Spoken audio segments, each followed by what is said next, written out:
Dear students, today I am going to discuss the new chapter which is called laws of motion. So first you see laws of motion. Laws of motion.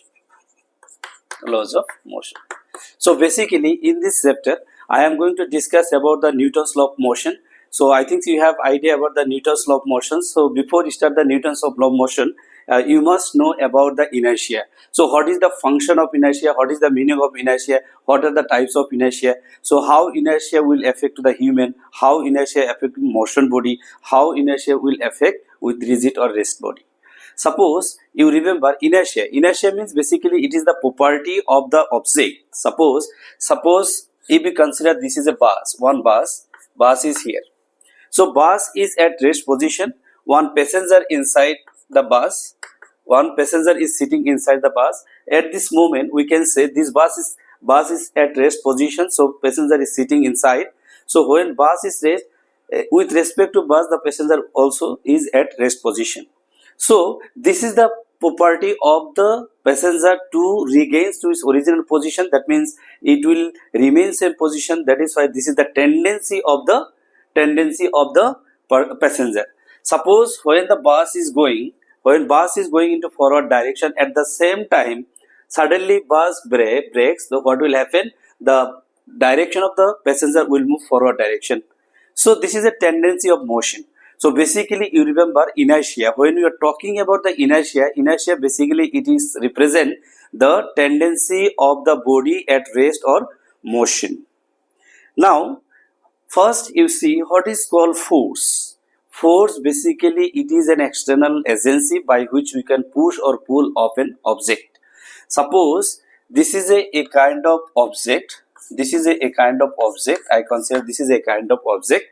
So when force is acting on the object, F is applied on the object, then you remember this is an external agency by which we can push or pull of the object, and due to this force this object may be shifted from one place to another place. So that is why this is a kind of external effort, or this is a kind of external effect.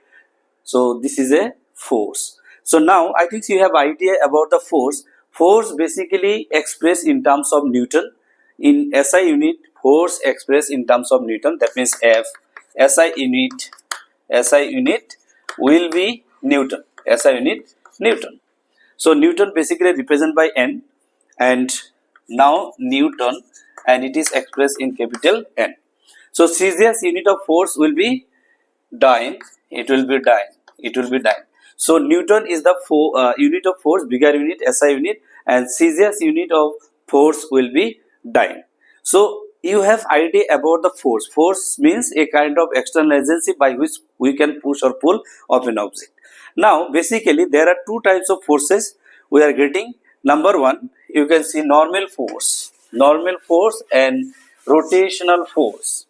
Suppose if you consider this is a ball, when force is acting on the body,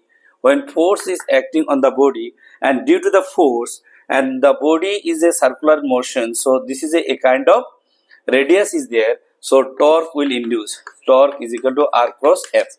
So in this case you remember force is acting on the body, and due to the force the body will start rotation and it will move into forward direction. Then we can say this is a kind of torque. So you remember torque is also a kind of force. So that is why you remember two types of forces. One is F. F means this is called linear force, and other is torque. Torque is your rotational force. This is called linear force and this is called rotational force. So when it is acting on an object, the displacement will be x, and when the torque is acting on a particular body, displacement will be angular displacement. This is the difference between the torque and force. Normally you remember torque is a kind of force acting on a rotational body, and normal force, this is a general force or normal force always in linear direction. Now first you see what is the meaning of momentum. So you just see momentum. So what is the meaning of momentum? Basically momentum means P is equal to mb.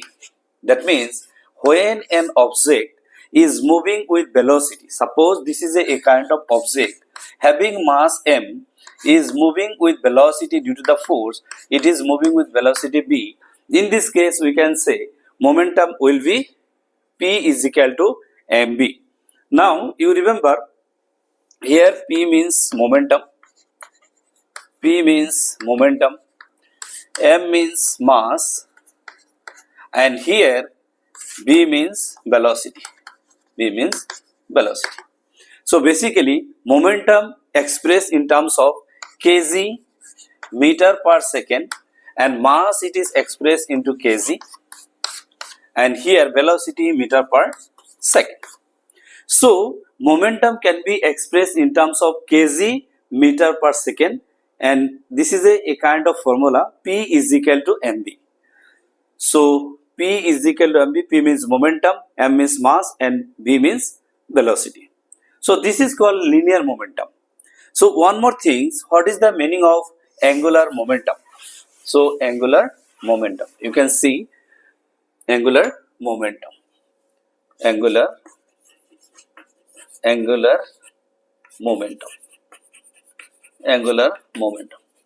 Now see angular momentum. What is the meaning of angular momentum? That means suppose one particle is rotating in the form of circular motion.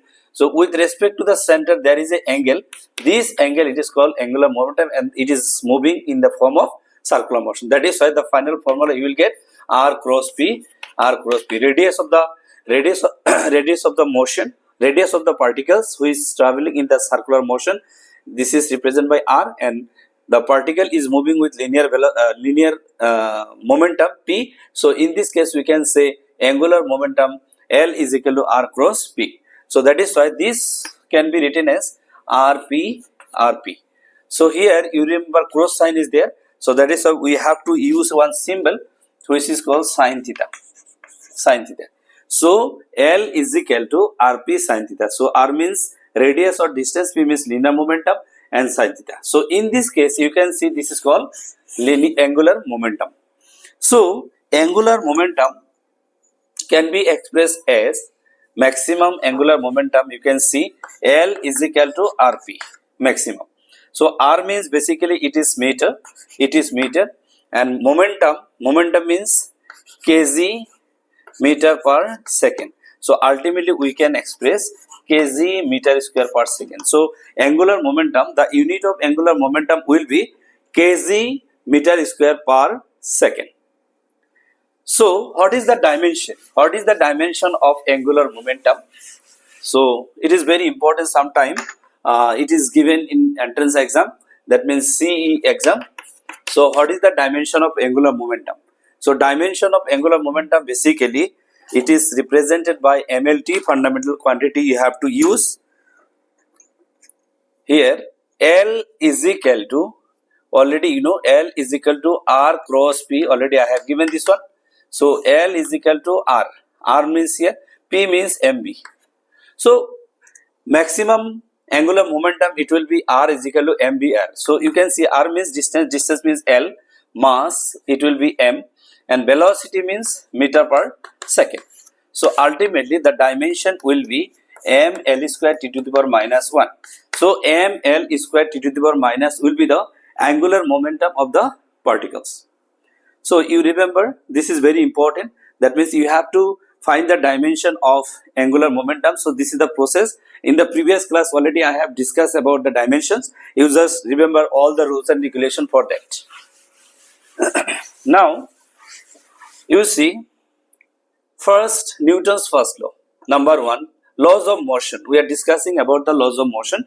So Newton's law of motion, that means Newton's first law of motion. Newton's first law.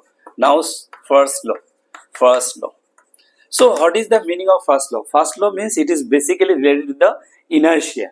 Inertia means tendency of the body, properties of the body. That means a rest body always try to get in rest position, and moving body always try to get in motion. This is the property of the body. This is the tendency of the body. So that is why it is called first law or Newton's first law. So how we can define the Newton's first law? We can define the Newton's first law in this way, that a rest body always in rest position and moving body always try in motion.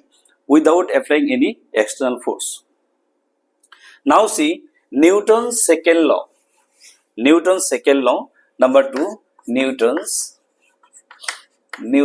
second law. Newton's second law. So Newton's second law. Suppose this is the diagram I am providing to you. Just see a body of mass m. Initial velocity of the body is u. So when a force is acting on the body, the name of the force is F, and due to the force, the body is moving into forward direction. The body is going into forward direction. Now there is a final position. So mass will remain same, but due to the force, the velocity of the body will change. Now see, in this case, we can say this is called momentum. This part is a initial momentum, and here mv is a final momentum. So initial momentum, and this is a final momentum. So change in momentum will be change in momentum will be mv minus mu. So when the particle is going from one position to another position, at the time is taken by the particles. So that is why rate of change of momentum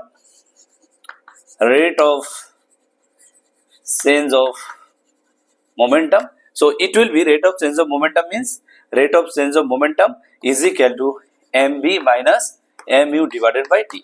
So rate of change of momentum is basically it is a force. So you remember, according to Newton's second law, you remember the definition we can give like this: the rate of change of momentum is directly proportional to the force. So that is why F is equal to change in momentum. You remember, change in momentum means final momentum minus initial momentum. So that is why we can write Pf minus Pi.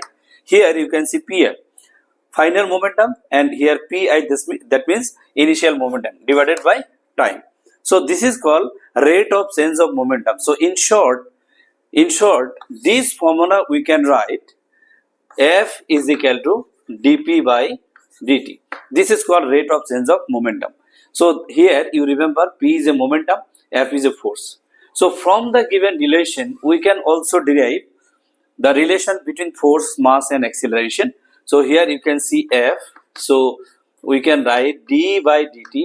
Here momentum means we can say mass into velocity. Again m will be there. So dv divided by dt will be here. In this case, you can see rate of change of velocity means acceleration, already I told you. So therefore m is equal to a. So F is equal to ma. So you remember, this is a Newton's second law. F is equal to ma. Here m means force, and force can be expressed in terms of Newton.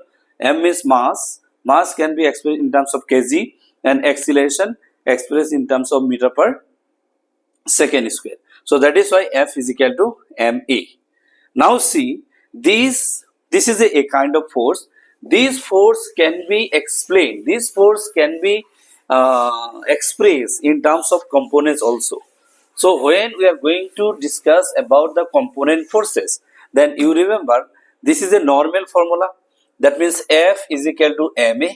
So this formula can be expressed in terms of components. So it will be Fx is equal to max. So Fy, it will be may. So Fz is equal to maz. So I have used here x, y and z direction. That means here you can see this is x direction, y direction and z direction. This is the origin. That means when the force is acting along x, y and z direction, in this case we can write the three component forces are Fx is equal to max, Fy is equal to may and Fz is equal to maz. So this is the formula related to the component forces in along x, y and z direction. Now see, this is a kind of force. This is a force formula. That means Newton's second law. This is a formula. So you have to remember for solving the numericals problem. After that, you just see what is the Newton's third law. Number third, Newton's third law. Newton's third law. So I am giving the in short revision. Newton's third law, then you will get the idea for solving the numericals. So Newton's third law, basically you remember every action has an equal and opposite reaction. Every action has an equal opposite reaction. Suppose if you consider this is a wall, when you are applying a force on a body or ball, the ball will come here and it will come back like this. So this is a action, this is a action, this is a action, and this is a reaction. So you remember action always positive and reaction always negative. So every action has an equal opposite reaction. This is a opposite reaction. So this is a Newton's third law. Now you can see what is called impulse. Impulse, meaning of impulse. Impulse. What is the meaning of impulse? So basically impulse means a kind of force acting on a body for short time, then it is called impulse, F into T. So here I means impulse and here F means force, T means time. That means this is called impulse. Impulse, and F means force and here T means time.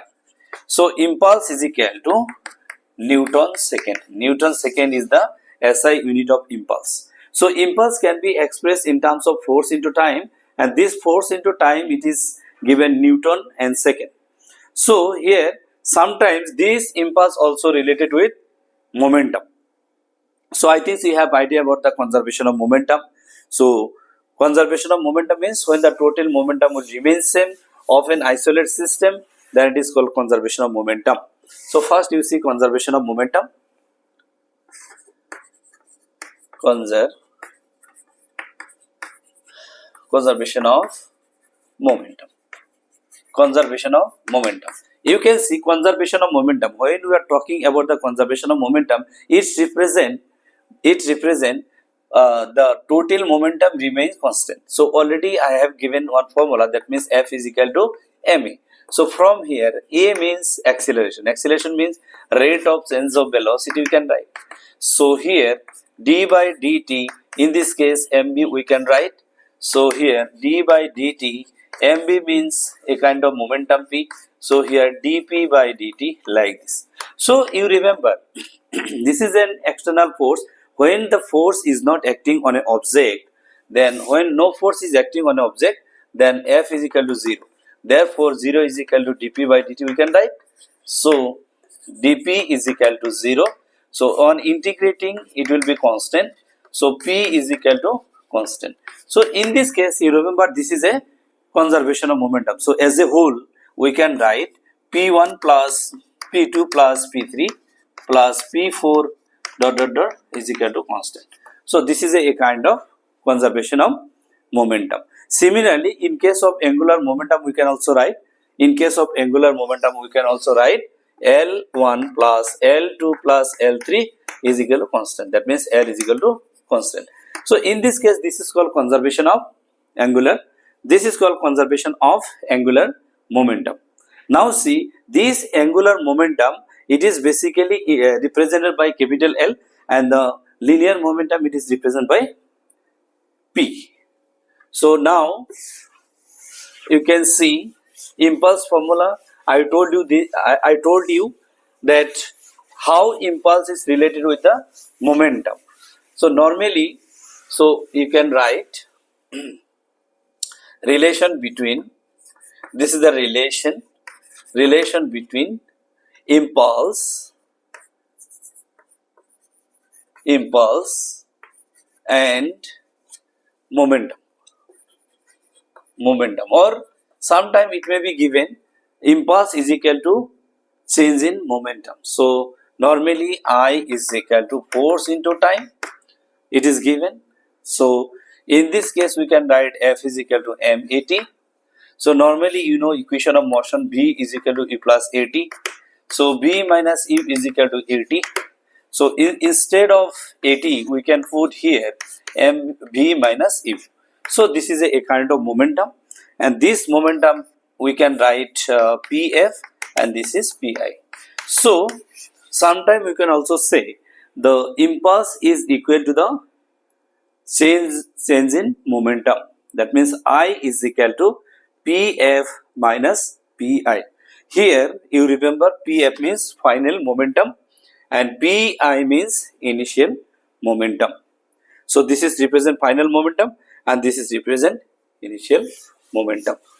Now, dear students, you should learn about all the topics in terms of theory as well as numericals and formula. You must remember.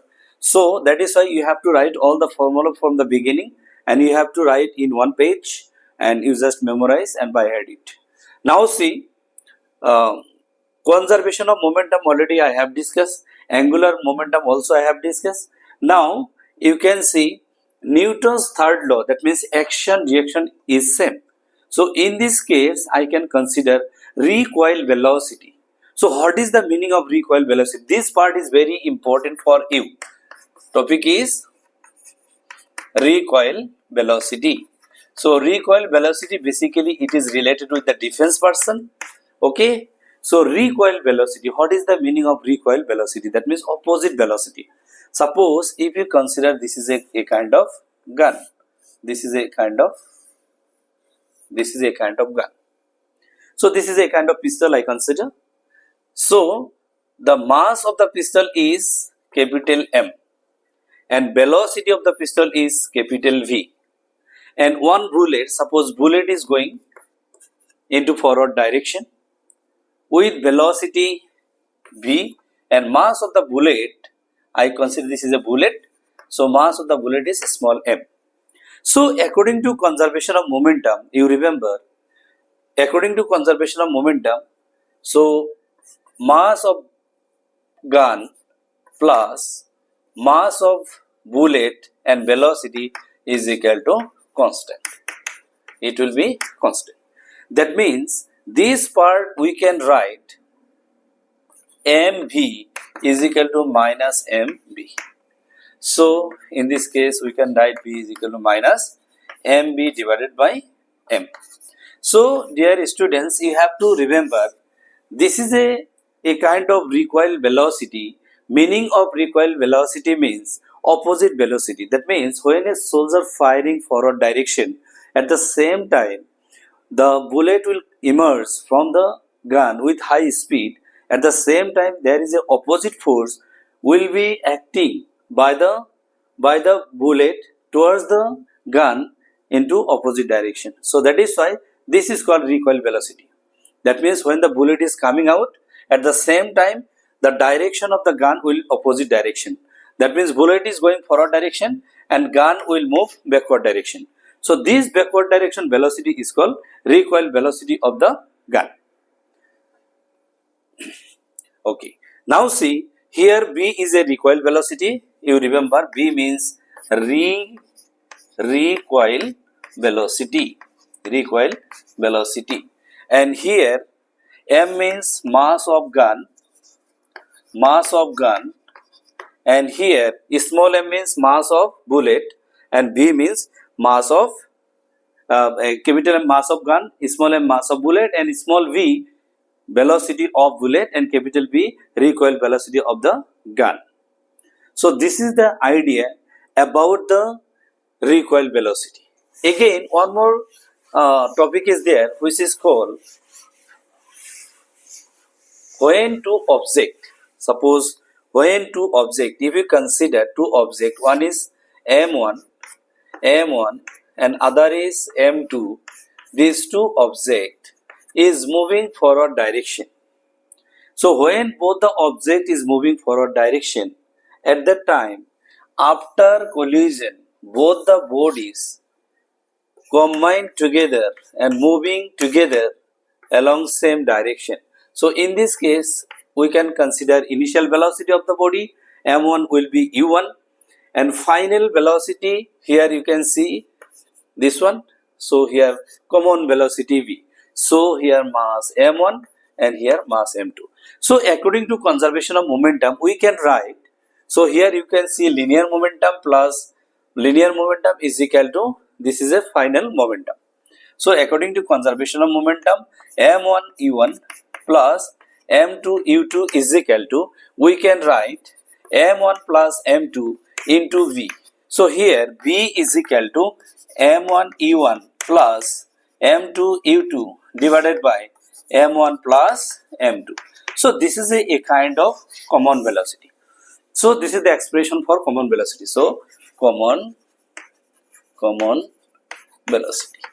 So after collision, both the bodies are moving along same direction with same velocity. So that is why it will be considered as common velocity. So this common velocity we can write m1 u1 plus m2 u2 divided by m1 plus m2.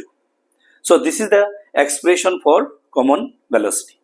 So now see, in this chapter you should learn about your friction also, and you should learn about the different types of collision.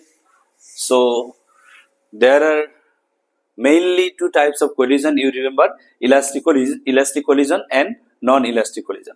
So before you start this part, you must know what is the meaning of collision. Collision basically when two objects collide with each other and their velocity will exchange or velocity will change. At that time we can say this is a kind of collision. So basically two types of collision we are getting. One is elastic collision,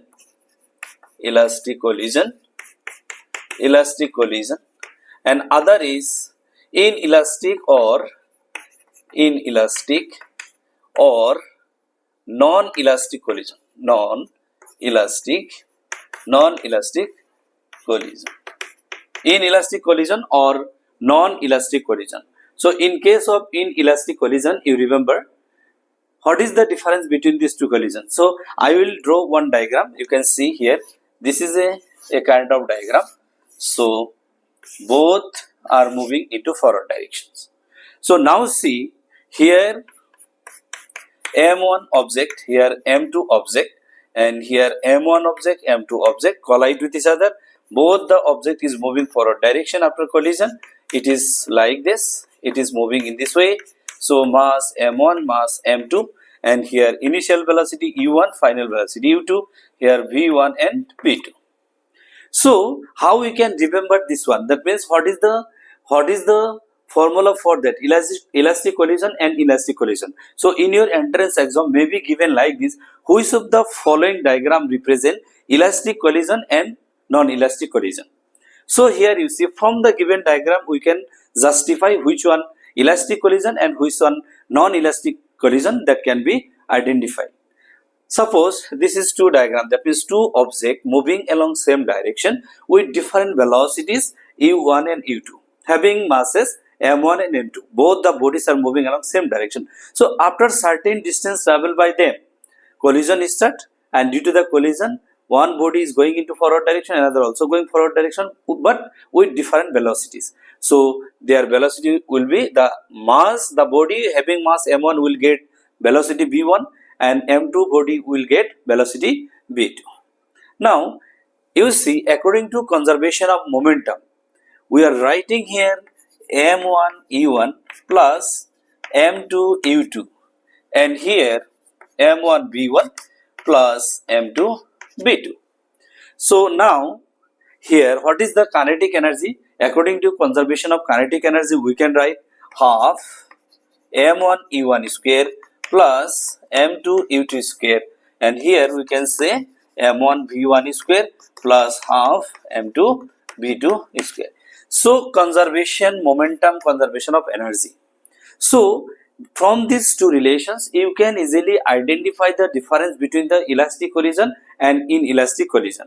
So normally you can see, according to conservation of momentum, before collision the total momentum and after collision total momentum is remains same, and here also you can see the total energy. Here total energy before collision and after collision is same. So that is why you remember this is called conservation of momentum and this is called conservation of energy. So how we can identify which one elastic collision and which one non-elastic collision or inelastic collision? So basically you remember, elastic collision means the collision in which total momentum and kinetic energy before and after same. Such type of collision basically considered as elastic collision. But in case of inelastic collision, the total kinetic energy remains same, but potential momentum is different. Then we can say this is a kind of inelastic collision. So this is the idea. In this way, we can easily find out. Now you can see this is a part. This is a part of the elastic collision you have to remember. So collision basically two types I have given. One is elastic collision and another is inelastic collision. Besides, there are two types of collision. One is one dimensional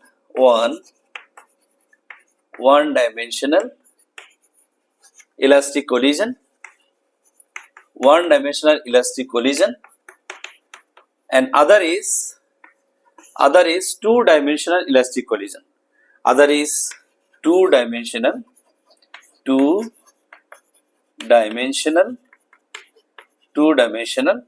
elastic collision. So you can see here, in one-dimensional elastic collision, after collision both the bodies are moving along same direction. You can see the diagram. So initially mass is m1, here also mass initially u1, u2, and here mass m1, m2 and velocity v1 and v2.